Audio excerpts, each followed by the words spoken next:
Hey y'all, it's my wedding anniversary, so I decided I would do a story time with Tiffer to talk about how I met the man I love, my cohort in crime, my fellow chicken enthusiast. So I'm going to set the stage for you. It's September 2007, Labor Day weekend at DragonCon. I have an artist alley table as I did every year during this time period in my life. Due to a series of events I won't go into, I was at the Marriott in a suite by myself. Now, if you've ever stayed at DragonCon, you know that that's like 850 plus. So I was hustling my art hard to try to cover all my bills and fees and this and the other thing. And you gotta understand, I'm a very, despite what you think, antisocial, shy person. I hide from the public. If I could, I would have an agent to sell my art because I don't do well. It's not that I don't talk well and, we all laugh and have a good chuckle, but people, they just freak me out. So I'm there, and I'm in the hotel room after selling all day, and I was talking to one of my friends, and he was like, "Why are you talking to me and not going out and enjoying the con? It's expensive. You should be doing shit you enjoy." And I was like, "I'm by myself. I just don't want to go out." And he's like, "I am looking at the schedule, and Voltaire's playing, and you love Voltaire. Go put your face on, get out there and go dance." So I'm like, okay, I put my face on. And by putting my face on, I put on face paint because I don't like to be recognized in public. So I make my way to the Voltaire concert, and it's very crowded. The lights are on.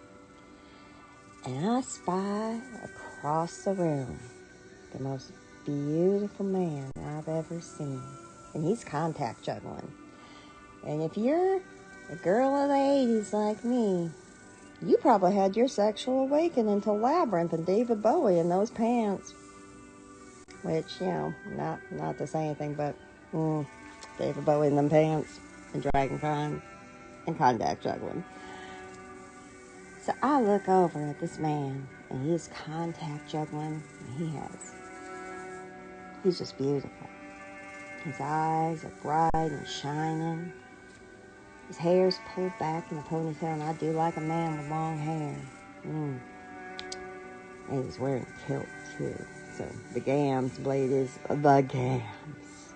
And gentlemen, I ain't going to say you can't look either.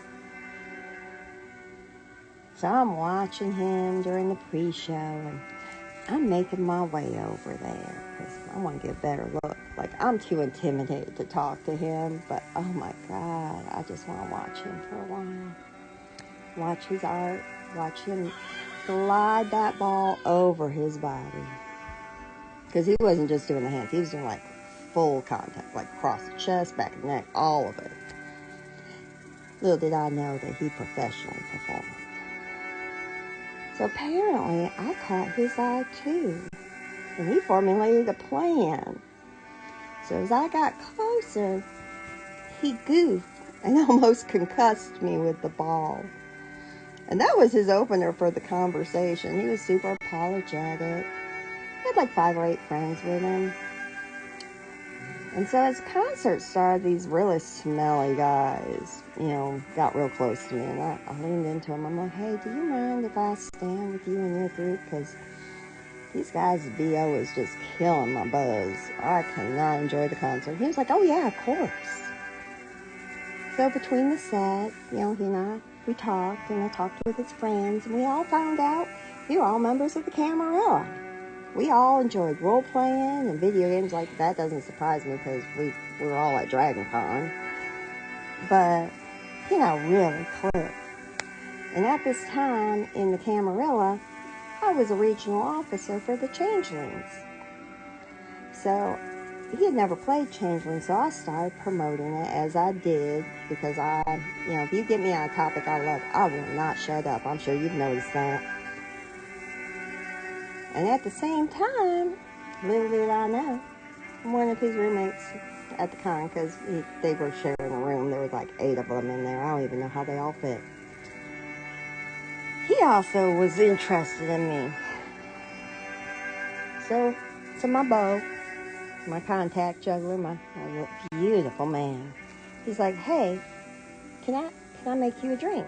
He's like, I can't afford to buy you one, but we have everything in my hotel room. I'll go make one. I can come right back. It's just right upstairs. And I was like, okay. And before you say, Tiffer, weren't you worried about your drink being spiked? You gotta understand, he was very pretty, and I had a hotel room to myself. I had plans. So he comes back with the drink, and I'd been running around with his friends while he went and made it, and he couldn't find us right away, and he was afraid he lost me. So he comes up, and he brings me my drink, and we talk all night. And then he comes back to my hotel room, and we talked about gaming and RP and role-playing and the camera reel until 4:30 in the morning. I had to be up at like 7:30 to go and get my artist table ready. And he was a perfect gentleman, never laid a hand on me, never even tried. We just enjoyed each other's company. So, and this is where I'm a little shady. I had made plans to get free breakfast out of one of his roommates, because he said, hey, you want to have breakfast with me? I was like, sure. So I went and had breakfast with that dude that next morning, and it was 9-day. That guy, he was a jerk. He's sitting across from me as I'm eating my beignet, talking about how he has a girlfriend at home, but they have an open relationship, and that's okay, and she'd be fine with anything we did. And I'm like, baby boy, well, I like a good truffle. There's only 2 of us, and frankly, and this ain't offense to you, I don't believe anything a man says when he says his woman's okay with shit unless she's standing right there. And I get to have fun with her too, so good luck with that.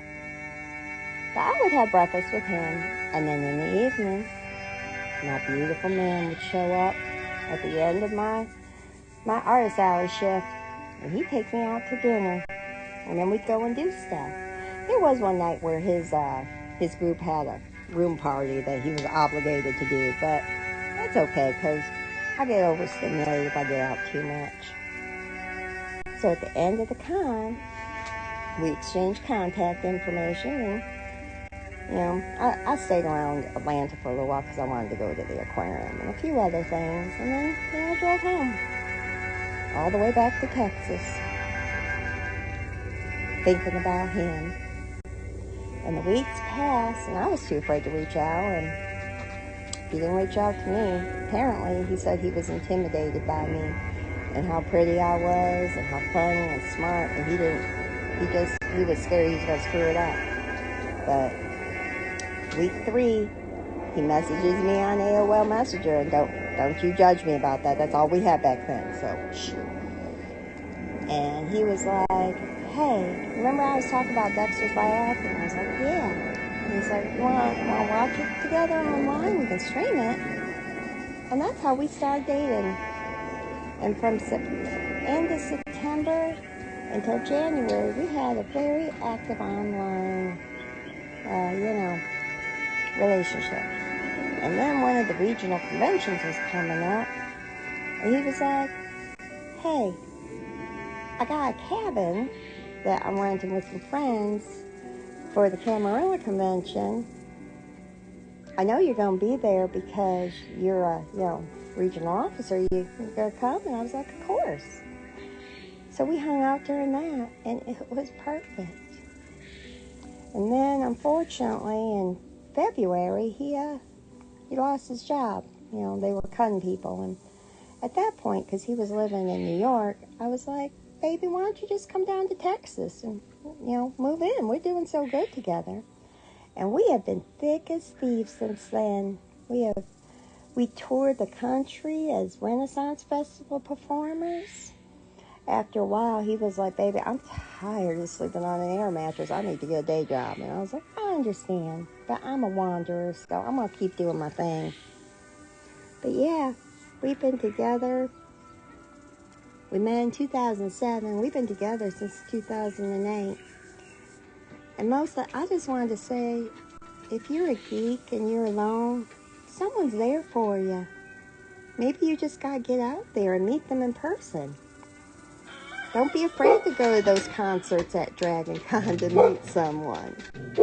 Anyway, that's my time, and thank you for listening. And my dogs are going to be stupid now, so I got to go deal with that. Anyway, bye-bye, all.